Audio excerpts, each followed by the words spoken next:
viņa gribēja pārstādīt.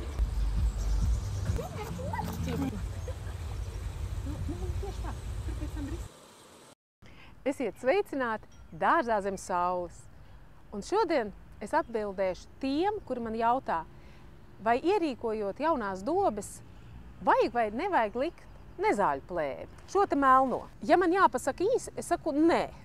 Ja man ir jāizskaidro, tad esiet kopā ar mani kādas 10-15 minūtes un es jums izstāstīšu savu ceļu, kāpēc es saku nē. Pirms vairākiem gadiem, kad mēs nolēmām šajā vietā uzlikt nezāļu plēvi, kāda bija galvenā doma? Mums ir tūjas, un lai starp tūjām un mūsu celiņu mēs uzbērtu vienkārši mulču, dekoratīvi un varbūt kādu graudzāli. Bet, protams, nākamajā gadā mūsu dārznieku apetīte aug. Un mēs izdomājam, ka mums vajag iestādīt arī kādu heiheru, lai redz klienti, kā tā aug.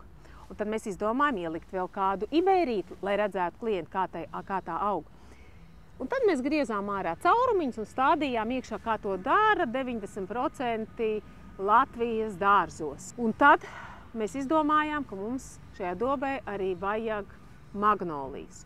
Un, protams, mēs atkal darījām kā? Izgriezām caurumiņu un iestādījām. Tieši ar magnolijām es sāku domāt, vai tā ir labākā izvēle. Un sāku novērot, kā vispār augi jūtās, ja ilgstoši viņi ir iestādīti šajā vidē, kurā visapkārt ir melnā nezāļu plēve. Un, ziniet, ir ļoti liela starpība. Jo mēs uzskatām, domājam tā, ja mums ir šī nezāļu plēve, tad mums nebūs nezāles, bet tā nav. Arī šeit uzliekot virsū mulčiņu, sasējās nezāles, un mums jāravē no šīs te nezāļu plēves arī ir nezāles. Tātad daļējs risinājums tikai. Savukārt, dobē, kur ir hortenzijas, mūsu paraugu dobē, es neliku šo plēvi, un pirmajā gadā vienkārši vairāk paravēju. Un šobrīd man tā ravēšana ļoti, ļoti viegli, bet augi izskatās daudz labāk. Kur ir tas noslēpums? Kāpēc ir šis sliktums? Pat tad, ja mēs esam izgriezuši samērā lielu šeit te apli, kurā nav nezāļu plēvi, vienalga augam ir tendence šīs saknītes laist apakšā zem plēves. Un kas notiek? Šeit zem plēves, lai arī tā laiž cauri ūdeni, ir jāsaprot, tur notiek ļoti daudz sliktu pasākumu. Pirmkārt, augsne ir tā, kas nodrošina, vai augs ir vesels vai slims. Bet savukārt te zem plēves, šeit augsne vairs nekad nebūs ļoti bagātīga. Tas ir numur 1. Pie jebkura slapjuma šeit zem plēves vairāk vairosies sliktās baktērijas, jo te nemitīgi uzturēsies mitrums. Un ir ļoti daudzi augi, tādi kā rododendri, magnolijas, Japānas kļavas, kur šis te mitrums var augu nomocīt, un tas jūsu mājās slimos visu laiku. Atcerieties, ka mūsu Latvijā pagājušajā gadā bija lielās lietavas, un tur, kur šīs plēves bija daudz saliktas, magnolijas arī ļoti mocījās pēc šīm lietavām. Jo kas notika? Ilgstoši ūdens stāvot pie auga saknēm jau pats par sevi veido šo vidi, kur vairojās sliktās baktērijas. Un pirmās aiziet bojā aerobās, jeb tās, kuras elpo. Bet zem plēves šīs lietavas rezultātā ūdens turējās stipri ilgāk. Un, pieņemsim, šī magnolija ļoti cieta tikai tāpēc vien, ka viņi ir iestādīti dobē, kur ir šī nezāļu plēve. Otrs, tātad mēs runājam to, ka zem tās plēves pirmkārt ir tās sliktās baktērijas vairojas. Otrs, pavasars pienāk, un mēs gribam pabarot augu. Ko tas nozīmē? Tas nozīmē, ka mēs barot šeit, kur viņam ir barības vielu uzņemšanas vieta, mēs pavaram vaļā, un te ir šī te plēve.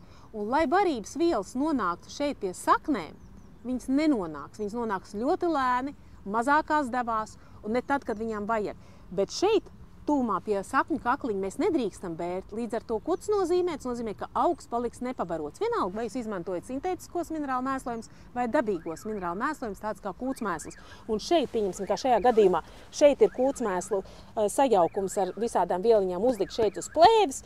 Nu, viņš ļoti lēni, kamēr augs to saņems. Bet, ja te būtu bez šīs te plēves, paskatīsimies, tad auga saknes, redziet kā, viņas saņemt uzreiz.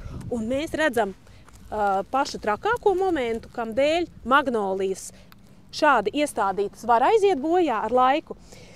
Augi, tādi kā magnolijas, viņiem ir augšējā sakņu sistēmiņa, un viņa tā barības vieliņas meklē pa augšu. Un visa jaunā sakņu sistēmiņa iet tieši šeit zem plēves. Tātad, pirmkārt, mēs runājam par baktērijām, un otrs, ja galvenā saknīte sāk staigāt te pa augšu pie lieliem mīnusiem ziemā, viņas apsals. Nebrīnamies, ka mūsu magnolijas gan slimos, gan varbūt pat aizies bojā. Intereses pēc paskatīsimies. Šī magnolija ir iestādīta bez nezāļu plēves un pataisam vaļā, un mēs redzam, ka augšējā sakņu sistēmiņa nekur te ļoti neložņā. Jā, viņa būs augšpusītē, bet ne tā, ka pa pašu augšiņu. Līdz ar to šī magnolija varētu arī priecēt mans mazbērns, bet tāda plēves dobē iestādīta labi, ja 5, varbūt 10 gadus. Tāpat, ja arī mēs iestādām augus, kuri ložņā, viņi sāk šo ložņājušo ciklu veidot pa augšu plēvei. Redziet, viņš sāk šeit veidot. Un sanāk, ka viņai nav vieta, viņa vai nu paliek maziņa, vai ložņā šeit pa augšējo daļu. Un arī ir ar laiku neveselīga, līdz ar to šo augu dzīves cikls būs daudz īsāks nekā tas būtu iestādīts normālā augsnē. Bet ko tad darīt? Nelikt šo plēvi? Tātad mana atbilde ir, ja jūs vēlaties dārzu, kas neslimos, kas priecēs ne tikai jūs dažus gadus, bet arī jūsu turpmāko paudzi, nākamo paudzi, tad varbūt izdomājam, kādā veidā izvairīties no šīs te plēves. Pirmais ir, protams, stādam bez viņas. Un vienkārši pieņemam lēmumu, ka pirmajā gadā vairāk paravēt, bet pēc pirmās paravēšanas jūs redzēsiet, šī augsne paliks pat vieglāk un patīkamāk ravēt un būs mazāk jāravē. Un šodien, kad mēs šo tēmu pārrunājam arī ar mūsu kaimiņieni Ilzi, viņa saka, tu noteikti pasaki, ka zem tās plēves ļoti dzīvojās peles. Un izrādās, viņam ir tāda laba vide, kurā tur apakšā staigāt. Ja? Es to nezināju, bet acīm redzot tā ir. Un tiešām ir novērojami gan tie kurmīši tur vairāk staigā, un tā ir tāda arī papildus vieta mūsu dārza, varbūt ne pārāk labiem draugiem. Protams, ja kāds saprot šos apzaļumotājus un arī saimniekus, kuri liek tās plēves, esmu es, jo daudzus gadus apzaļamojot, es esmu likuši šīs te melno plēvi izklāju, ieliec izgriezt caurumiņus, kurās sastāda augus, pēc tam skaisti uzbar mulču un darbs liekas padarīts. Bet ilgstoši šī dobe tomēr vienmēr mocīsies. Kāda tad ir alternatīva? Tātad, kā es teicu, reiķinamies, ka pirmajā gadā mēs vairāk paravēsim. Un pie katras rušināšanas, kurā mēs ravējam, mēs iedodam augam arī gaisu. Un šī gaisa iedošana ar paravēšanu, tā tiek uzskatīta par līdzvērtīgu auga barošanai. Šī rušināšana pat pirmajā gadā ir nepieciešama, lai ātrāk augs ieaugtos. Un otrs moments, jūs drīkstat uzlikt arī biezāku mulčas slāni. Protams, ja jūs esat sācis ieklausīties arī permakultūras speciālistu padomos, kur liek pļautās zāles, salmus, tad tas būtu pats labākais risinājums. Bet tur ir jāizvēlās tiešām tā no sākuma līdz beigām. Ja tev tas interesē, tad noteikti atrod mūsu podkāsta stāstu, kurā mēs intervējam Dairu, permakultūras speciālistu, kur mēs runājam tiešām par šo tēmu. Tā ir ļoti specifiska, bet ja mēs esam cilvēks parastais, tā kā es, kurš daļēji tā kā ir ar dabu tā ļoti tā dabiski grib, bet daļēji arī grib sevi atbrīvot no liekām rūpēm. Es esmu vēl tajā ceļā, kurā es esmu par to, ka mēs taisam dobas bez plēves, rušinam, pirmo gadu strādājam vairāk, bet tici man, 2., 3. gadā jau būs mazāk šī te darba. Un vēl ir viens atradums, ko es pati neesmu izmēģinājusi, bet pagājušajā gadā apzaļumotāji ļoti labvēlīgi izteicās par vienu mulčas materiālu. Es nezinu, kas tas tāds īsti ir, tā ir dabiskais tāds un kaut kāda spridzinātā kūdras, jums parādīšu. Tā nav maksas reklāma.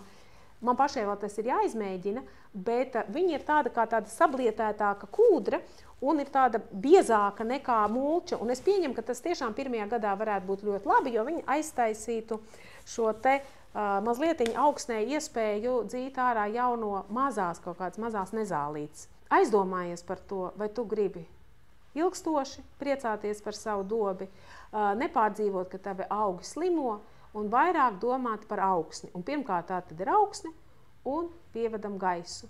Un plēve tā noteikti nav labais draugs, kas pievadīs gaisu. Un, protams, visā šajā stāstā es nevaru nepieminēt arī vēl vienu mulčas materiālu, ko ļoti, ļoti daudz izmanto, un es noteikti uztaisīšu atsevišķu video. Tas ir, ka nevis liek mulču, bet liek akmeņus šīs mulčas vietā. Un jūs saprotiet, ja zem tās plēves jau nekā laba nav, tad vēl uzliekot akmeņus mūsu apstākļos, mēs augus un savu dārzu patiesībā padarām par mirušu. Un, mīļie apzaļumotāji, visi, kuri mēģina it kā veidot šos te japāņu dārzus, es ļoti, ļoti aicinu mazliet pārdomāt šo te pieeju un nepakļauties klientu nezināšanai, nepakļaujieties. Veidojiet dzīvu dārzu uz ilgiem gadiem. Jā, es saprotu, ka ir ļoti grūti pateikt, es tā nestādīšu, es tā nedarīšu, jo viņš grib visu piebēt ar akmeņiem, ja? Bet nu, tad vismaz paņemiet parakstu, ka jūs esat brīdinājuši. Ja? Man ļoti patīk uzraksts, ko es izlasīju dārza skolas vienā postā. Gunita uztaisīja tādu postu, un tas iesākās ar vārdiem: mulča, tā nav rota, tā ir dārza sega.